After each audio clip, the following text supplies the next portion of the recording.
तो फिल्म की शुरुआत एक एलियन नामी आदमी से होती है जो अपनी जॉब के लिए अपनी फैमिली को छोड़कर पहली मर्तबा एम्स्टर्डम आया है। अपने ऑफिस पहुंचने पर उसे उसका कैबिन दिखाया जाता है जहां वो स्टे करने वाला था। अपनी वाइफ और फैमिली से वो थोड़ी सी बातें करता है और उन्हें बताता है कि वो अपनी ईयरबड्स ट्रेन में भूल आया है, जिन्हें लेने के लिए वो अब थोड़ी देर में मार्केट जाएगा। कुछ देर बाद वो एक बिल्डिंग में जाता है जहाँ पे एक इलेक्ट्रॉनिक स्टोर था, यानी यहाँ से उसे ईयरबड्स मिल सकते थे। यहाँ का माहौल बिल्कुल नॉर्मल था। अभी उसने ईयरबड्स लेना शुरू ही किए थे कि एकदम से इसी बिल्डिंग के बाहर हमें एक गाड़ी रुकती दिखाई दी, जिसके अंदर से एक गन लिए आदमी निकला और अंदर जाकर उसने धड़ाधड़ फायर करना शुरू कर दी। ये गोलियां इंसानों को नहीं लग रही थी, वो गोलियां हवा में चला रहा था, लेकिन भगदड़ मचाने के लिए ये सब काफी था। अभी उसने किसी को यहाँ रोका भी नहीं था। घबराकर लोग जल्दी से स्टोर से बाहर जाने लग जाते हैं। यहाँ पर एलियन भी गोली से अपने आप को बचाने के लिए टेबल के नीचे बैठ गया था और दूसरी तरफ यहाँ पर काम करने वाला एक आदमी भी अपने साथ कुछ लोगों की जान बचाने के लिए उन्हें लेकर यहाँ के स्टोर रूम में छुप जाता है। स्टोर लगभग खाली हो चुका था। इससे पहले कि एलियन भी यहाँ से भाग जाता, उस टेररिस्ट की नजर एलियन पर पड़ जाती है और वो उसे बंदी बना लेता है। स्टोर के बाहर पहले से ही 2 पुलिस ऑफिसर्स थे जो उस टेररिस्ट को रोकने के लिए उसके ऊपर गोलियां चलाते हैं, तो ये टेररिस्ट भी अंधाधुंध उनके ऊपर फायरिंग करने लग जाता है और वो दोनों एक रोड ब्लॉक के पीछे छुप जाते हैं। अभी तक इस टेररिस्ट को लग रहा था कि उसने एक ही बंदे को बंदी बनाया है, जिसके बल पे वो जो भी लूट करना चाहता है या जो अपनी शर्तें मनवाना चाहता है वो मनवा लेगा। लेकिन हकीकत में इस बिल्डिंग के ऊपर एक और ऑफिस भी था जहां लगभग 40 लोग अब उसकी वजह से फंस चुके थे। वो अब सामने खड़े पुलिस ऑफिसर्स को एक स्विच दिखाता है और बताता है कि मैं अपने साथ यहाँ पर एक बॉम्ब लेकर आया हूँ और अगर मुझे नुकसान पहुंचाने की जरा सी भी कोशिश की और मुझे लगा कि मेरे साथ कोई चालाकी करने की कोशिश कर रहा है तो मैं ये एक स्विच दबाकर पूरी बिल्डिंग तबाह कर दूंगा। वो तो सिर्फ अभी इस बिल्डिंग की बात कर रहा था, लेकिन गवर्नमेंट को उन 40 लोगों की जानों का खतरा हो गया जिसके बारे में इस टेररिस्ट को पता भी नहीं था। और अगर इस टेररिस्ट को ये खबर भी मिल जाती तो वो बहुत बड़ा नुकसान भी कर सकता था और उन सब लोगों की जानें खतरे में भी पड़ सकती थी। बहुत सारे पुलिस वाले अब इस बिल्डिंग के इर्द गिर्द आ जाते हैं। पुलिस हेडक्वार्टर वाले अब इस टेररिस्ट से कांटेक्ट करते हैं और पूछते हैं कि आखिर वो चाहता क्या है। टेररिस्ट उनको बताता है कि मुझे किसी ऐसे इंसान से बात करनी है जो मेरा कांटेक्ट गवर्नमेंट से करवा सके। मेरी कुछ मांगे हैं जो अगर पूरी ना हुई तो मैं एक ही बटन दबाते हुए इस पूरी बिल्डिंग को तबाह कर दूंगा, क्योंकि मेरे पास एक बहुत बड़ा बॉम्ब है। स्टोर रूम में छुपे हुए वो चारों लोग भी टेररिस्ट की ये बात सुन रहे थे, लेकिन टेररिस्ट को अभी ये भी मालूम नहीं था कि स्टोर रूम में कुछ लोग छुपे हुए हैं। इसीलिए स्टोर रूम में बैठा ये आदमी जल्दी से पुलिस को कॉल करता है और अपने बारे में भी बताता है कि मेरे साथ 3 और लोग उसी बिल्डिंग के स्टोर रूम में छुपे हुए हैं जहाँ पर वो टेररिस्ट है और अभी वो हमारे बारे में नहीं जानता। वो पुलिस ऑफिसर को इस टेररिस्ट से मुतल्लिक बहुत सारी बातें बताता है जो उनके काम आ सकती थी, जैसा कि ये टेररिस्ट अकेला यहाँ आया है, उसका कोई साथी नहीं है, आते साथ उसने यहाँ पर किसी भी इंसान को मारा नहीं था बल्कि बस हवा में ही गोलियां चलाई थी और अब सिर्फ वो एक बंदे को ही बंदी बनाए हुए है। जैसे जैसे वक्त गुजर रहा था ये मामला संगीन होता जा रहा था। ऊपर वाले 40 लोगों की घबराहट और ज्यादा बढ़ रही थी, जिन्हें निकालना गवर्नमेंट के लिए सबसे पहला मिशन था और इस मिशन को ही वो उस टेररिस्ट से छुपा कर रखना चाहते थे। इसलिए बिल्डिंग के इर्द गिर्द स्पेशल फोर्सेस की टीम भी आ चुकी थी। वो दोनों पुलिस ऑफिसर्स जिन्होंने टेररिस्ट के ऊपर गोली चलाई थी, वो टेररिस्ट अभी भी उनको अपनी ताक में रखे हुए था। वो किसी भी वक्त उनके ऊपर गोलियां चला सकता था। वो अपने बचाव के लिए एक पत्थर के पीछे छुपे हुए थे। इसीलिए पुलिस वाले वहां पर एक कार भेजते हैं जिसकी आड़ में छुपते हुए ये दोनों पुलिस ऑफिसर्स अपनी जान बचाकर यहाँ से भाग जाते हैं। इस टाइम सबसे ज्यादा घबराहट एलियन के अंदर थी, जिसके सर पर लगातार वो टेररिस्ट बंदूक ताने हुए था। कोई भी नाजुक लम्हा उसकी जान ले सकता था। यहाँ पुलिस हेडक्वार्टर में अब गवर्नमेंट की एक स्पोक पर्सन आ चुकी थी, यानी वो ऑफिसर आ चुकी थी जो इस टेररिस्ट की मांगे सुनेगी। उसे सारी सिचुएशन समझाई जाती है कि किस तरह दोपहर के वक्त में वो टेररिस्ट गोलियां बरसाते हुए उस बिल्डिंग के अंदर चला गया था। उसने वहां के लोगों को कैद नहीं किया बल्कि सिर्फ एक आदमी को ही बंदी बनाया। उसके पास एक बॉम्ब भी है जिससे वो खाली बिल्डिंग को उड़ाने की धमकी दे रहा है। उसे अभी ये नहीं पता कि बिल्डिंग के दूसरे फ्लोर पर 40 लोग फंसे हैं और उसी बिल्डिंग के स्टोर रूम में 4 और लोग भी फंसे हैं। पुलिस हर तरीके से कोशिश कर रही है कि किसी तरह उसको चकमा देकर ऊपर की बिल्डिंग से लोगों को निकाला जा सके, लेकिन उस वक्त तक के लिए भी हमें आपकी जरूरत है। लिली नाम की ऑफिसर उससे पूछती है कि आखिर वो टेररिस्ट चाहता क्या है, तो वो बताते हैं कि इस टेररिस्ट की कुछ मांगे हैं जो वो गवर्नमेंट से ही पूरी करवाना चाहता है।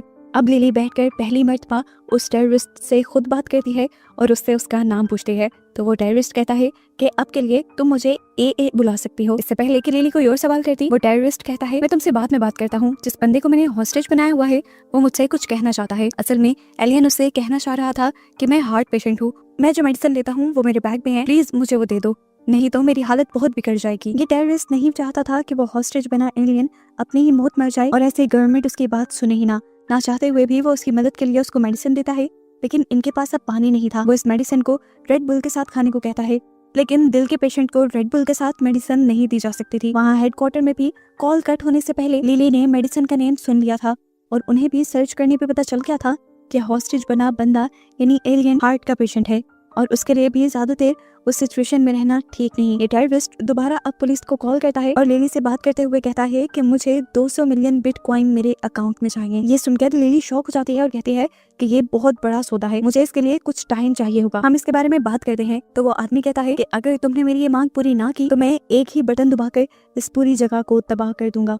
ये कहते ही उसने कॉल कट कर दी। एलियन उससे पूछता है तुम्हें क्या लगता है, तुमने इतनी बड़ी डिमांड की है, क्या गवर्नमेंट तुम्हारी बात मान लेगी? तो आदमी कहता है माननी तो चाहिए, अगर ना मानी तो समझो तुम्हारी जान जाएगी, साथ ही साथ मैं इस पूरी बिल्डिंग को भी तबाह कर दूंगा जिसमें मेरी भी मौत हो जाएगी। मैं तो जिंदगी से वैसे ही तंग आ चुका हूँ, मैं अगर मर भी गया तो मुझे इसका कोई दुख नहीं होगा और अगर मेरी डिमांड्स पूरी कर दी गई तो कम से कम मैं अपनी आगे की जिंदगी अच्छे से गुजार पाऊंगा। मैं फिर वो हर काम कर सकूंगा जो मैं करना चाहता हूँ। मैं इस गवर्नमेंट से सिर्फ अपना हक लेना चाहता हूँ। मैंने इस गवर्नमेंट को बहुत सारे टैक्सेस दिए लेकिन उसके बदले वो हमें वो सर्विसेज प्रोवाइड ही नहीं कर पाए जो हमारा हक था। मेरे जैसे हजारों ही लोग मेरी तरह रुल गए और मैं उन सब लोगों का बदला लेना चाहता। असल में एलियन उससे बात करके उसे समझना चाह रहा था और मौका हासिल करना चाह रहा था कि वो वहाँ से बचकर भाग जाए, लेकिन इस टेररिस्ट को शायद उसकी गेम समझ आ गई, इसलिए उसने गुस्से में एलियन को चुप रहने को कहा और उसके साथ एक सेल्फी लेकर एक मीडिया हाउस को सेंड कर दी। स्टोर में जिस वर्कर ने उन कस्टमर्स को छुपाया था उसमें से एक कस्टमर उस वर्कर पर ही चिल्लाने लग जाता है कि तुम्हारी वजह से मैं इस मुसीबत में हूँ,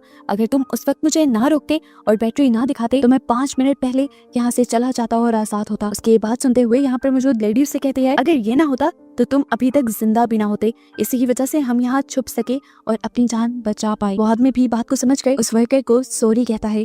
उस वर्कर ने भी बुरा नहीं बनाया था क्योंकि वो जानता था कि डर की वजह से सबकी ही बुरी हालत है। यहाँ पर जो फोटो टेररिस्ट ने एलियन के साथ उस मीडिया हाउस में भेजी थी वो पुलिस को भी मिल जाती है। ये लोग उस पिक्चर को भी अच्छे तरीके से देखते हैं और इन्हें उसके पास मौजूद बॉम्ब एक नकली बॉम्ब लगता है, इसीलिए स्पेशल फोर्सेस के ऑर्डर करते हैं सबसे पहले ये पता चला जाए कि वो बॉम्ब असली है भी या नहीं। अगर वो बॉम्ब नकली है तो उस टेररिस्ट पर काबू पाना बहुत ज्यादा आसान हो सकता था। यहाँ पर स्पेशल फोर्सेस का ही एक बंदा स्टोर रूम में मौजूद वर्कर से कांटेक्ट करता है और पूछता है कि क्या इस स्टोर के अंदर आने का कोई दूसरा रास्ता भी है जहाँ से ऊपर के पोर्शन पे मौजूद 40 लोगों को निकाला जा सके। वो लड़का रास्ता तो बता देता है लेकिन अब एक और मुसीबत थी, ये बिल्डिंग फुली ऑटोमेटेड थी। 9 बजते ही यहाँ की लाइट बंद हो जाती। वो कहता है ऐसा ना हो कि लाइट बंद होना टेररिस्ट को पुलिस की कोई चाल लगे और वो बॉम्ब ब्लास्ट कर दे। ये इन्फॉर्मेशन उनके लिए काफी अच्छी थी। लिली फौरन ही टेररिस्ट से कांटेक्ट करती है और उससे बताती है कि 9 बजे यहाँ की लाइट बंद हो जाएगी, तो तुमने घबराना नहीं है, ये बिल्डिंग पूरी तौर पर ऑटोमेटेड है। हम तुम्हें इस बारे में पहले से ही इसलिए बता रहे हैं ताकि तुम कोई रिएक्ट ना कर सको। हालांकि लिली ने उसे साफ साफ सारी बात बता भी दी थी, फिर भी ए को लगता है कि ये सारी पुलिस की ही एक चाल है। वो इसीलिए एलियन पर दोबारा गन तान देता है और उसे मारने की धमकी देता है। इस मर्तबा एलियन इतना डर गया था कि वो उससे माफिया मांगने लगा, अपने आप को बचाने की भीख मांगने लगा कि प्लीज मुझे छोड़ दो, मेरी बीवी और बच्चे भी हैं। टेररिस्ट गुस्से में उसे चुप करवा देता है। वो अब पूरी तरह से एक्टिव होके खड़ा था कि अगर गलती से भी किसी ने इस अंधेरे में अंदर आने की कोशिश की तो वो उसे शूट कर देगा। लेकिन थोड़ी ही देर में लाइट वापस आ गई तो उसने लेडी से कहा तुम लोग जरूर मेरे साथ कोई गेम खेल रहे हो, तुमने कहा था लाइट चली जाएगी लेकिन लाइट तो वापस आ गई। तो लिली ने बताया ये इंतजाम भी हमारा ही किया हुआ है ताकि तुम यहाँ पर कोई तबाही ना उठाओ। अब टेररिस्ट कहता है मेरी मांगे जल्दी ही पूरी करो वरना मैं इस आदमी को कभी भी गोली मार सकता हूँ, और साथ ही साथ मेरा एक सेफ रास्ता भी बनाओ ताकि मैं इस बंदे को उठाकर अपने साथ लेकर जा सकूं, क्योंकि मैं जानता हूँ अगर मैं अकेला गया तो किसी भी लम्हे तुम लोग मुझे मार दोगे। जब तक मैं सेफ जगह ना पहुँच जाऊँ मैं इस आदमी को अपने साथ रखूंगा। लिली ये सुनकर उसे कहते हैं नहीं, तुम उस आदमी के साथ कुछ नहीं करोगे और ना ही मैं होने दूंगी, हम भी तुम्हारे साथ कोऑपरेट कर रही हैं, तुम भी हमारे साथ कोऑपरेट करो। दूसरी तरफ ऑफिसर स्टोर रूम में मौजूद वर्कर से इस पूरी बिल्डिंग का नक्शा हाथ से बनवाकर अपने पास मंगवा लेते हैं। चुपके से वो लोग बिल्डिंग में दाखिल भी हो जाते हैं और ऊपर वाले 40 लोगों को निकालना भी शुरू कर देते हैं। अब इस चीज का टेररिस्ट को ऐसे पता नहीं चलता क्योंकि एक पुलिस ऑफिसर लगातार उससे बात कर रही थी उसका ध्यान भटकाने के लिए। वो उससे कहती है कि तुम्हारे पास जो बंदा है एलियन वो हार्ट पेशेंट है, तुम उसे मेडिसिन लेने के लिए रेड बुल देने वाले थे और वो उसके लिए जानलेवा भी साबित हो सकती है। बात करते करते वो यहाँ पर घूमने लग जाता है और गलती से कैमरा में भी देख लेता है बिना मास्क के। पुलिस वाले फौरन सर्च करते हैं और पता चलाते हैं कि ये एक अमान नाम का इंसान है जिसकी मेंटल हालत ठीक नहीं थी। वो पहले भी मेंटल हॉस्पिटल रहकर आ चुका था। अब यही अमान नाम का टेररिस्ट पूरे स्टोर में घूमने लगता है और वो उस स्टोर रूम के पास भी जाता है जिसके अंदर वो 4 लोग थे। लेकिन जब उसने वो खोला तो वो अंदर से लॉक था। उसे लगा कि शायद ये बिल्डिंग का ही कोई सिस्टम होगा। उसने इस पर ज्यादा ध्यान नहीं दिया, जबकि एक अच्छी बात ये हुई कि स्पेशल फोर्सेस के लोग ऊपर से भी 40 लोगों को सही सलामत निकालने में कामयाब हो गए। इधर स्टोर रूम में मौजूद वर्कर दोबारा पुलिस से कांटेक्ट करता है और उसे बताता है कि स्टोर रूम में जो लेडी है, मुझे लग रहा है कि उसे हार्ट अटैक हो रहा है। ये लोग और पैनिक करने लग जाते हैं। वो इस वर्कर से लड़की की कंडीशन और उसके सिम्टम्स पूछते हैं, जिससे उन्हें पता चलता है कि लड़की को हार्ट अटैक नहीं हो रहा था, बल्कि बस एक पैनिक अटैक आ रहा था जो कुछ ही देर में ठीक हो जाएगा, लेकिन रिलैक्स रहने पर। अब यहाँ पर लिली अमार से बात करती है और पूछती है कि मान लो तुम्हारी सारी शर्तें गवर्नमेंट ने मान भी ली, तो तुम यहाँ से निकलने के बाद क्या करोगे? तो वो कहता है, इससे तुम्हें क्या, मैं जो मर्जी करूं, लेकिन हाँ मेरी एक और भी शर्त है, यहाँ से जाने के लिए मुझे एक लिमोजिन भी चाहिए, ताकि जब मैं जाऊं तो अपने आप को बहुत रॉयल फील करवाऊं। बाहर इस टाइम भी बहुत सारे स्पेशल फोर्सेस के लोग अपनी स्नाइपर्स लिए खड़े थे, जिनमें से एक स्नाइपर की लेजर उसकी बॉडी पे पड़ जाती है और वो बहुत ज्यादा पैनिक हो जाता है।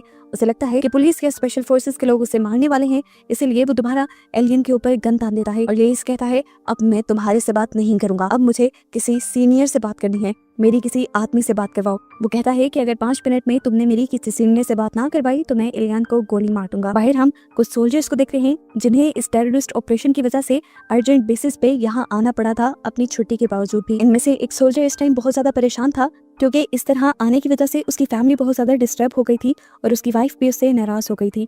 तो दूसरा सोल्जर यहाँ से समझाता है कि तुम्हें उन्हें नाराज नहीं करना चाहिए, शुक्र करो कि सोल्जर होने के बाद तुम्हारे पास फैमिली भी है, मेरे पास तो वो भी नहीं। यहाँ पर अब 5 मिनट पूरे हो चुके थे। किसी सीनियर से लिली कांटेक्ट नहीं कर पाई थी, तो अमार ने उल्टी गिनती करना शुरू कर दी थी। अपनी उल्टी गिनती के खत्म होते ही वो एलियन को मार देता। जैसे ही वो 2 के नंबर पे पहुंचता है तो लिली उससे सवाल करती है कि तुम्हें गाड़ी का कलर कौन सा चाहिए। अमार भी अपना काउंटडाउन भूलकर उसे बताने लग जाता है कि मुझे पिंक लेमोजिन चाहिए। इस तरह ये लोग अमार को अपनी बातों में फंसा लेते हैं और एलियन की जान थोड़ी देर के लिए बच जाती है। कॉन्टिन्यूसली अमार स्पेशल फोर्सेस से कांटेक्ट में था, तो एलियन उससे कहता है, तुम इतनी देर से उनसे बातें कर रहे हो, मेरे लिए पानी नहीं मंगवा सकते? तुम जो दवाई मुझे रेड बुल पेन दे रही हो उससे मुझे ज्यादा तकलीफ हो रही है। अमार उसे चुप रहने को कहता है, तो एलियन भी भड़क जाता है और कहता है, या तो तुम मुझे एक ही बार मार दो या फिर मेरे लिए पानी मंगवाओ, नहीं तो मैं वैसे ही मर जाऊंगा। ये बात सुनकर अब अमार पुलिस से पानी की डिमांड करता है। पानी भी अब यहाँ आ चुका था जो दरवाजे के दूसरी तरफ रखा गया था। पानी लेने के लिए जैसे ही अमार दरवाजे के एक तरफ से करीब आता है तो चकमा देते हुए उसे एलियन दरवाजे की दूसरी तरफ से भागकर बाहर आ जाता है और अपनी जान बचा लेता है। ये देखकर अमार को बहुत ज्यादा गुस्सा आ गया। वो एलियन को पकड़ने के लिए जैसे ही उसके पीछे भागा तो वो सोल्जर जो अभी अपनी फैमिली के बारे में बात कर रहा था वो तेजी से गाड़ी चलाते हुए आया और उसने अमार को गाड़ी के नीचे ले दिया, यानी उसे मार दिया। अमार आखिरी टाइम में अपने रिमोट को भी नहीं दबा पाया था, जिससे वो स्टोर भी बच गया था। पुलिस वाले सुख का सांस लेते हैं और अंदर मौजूद बाकी 4 लोगों को भी रेस्क्यू करके बाहर लेकर आया जाता है। पता चलता है कि अमार के पास जो बॉम्ब था वो असली था और आज अगर ये लोग जहानत से काम ना लेते तो बहुत सारे लोगों की जानें जा सकती थी, लेकिन फाइनली ये सब लोग बच गए।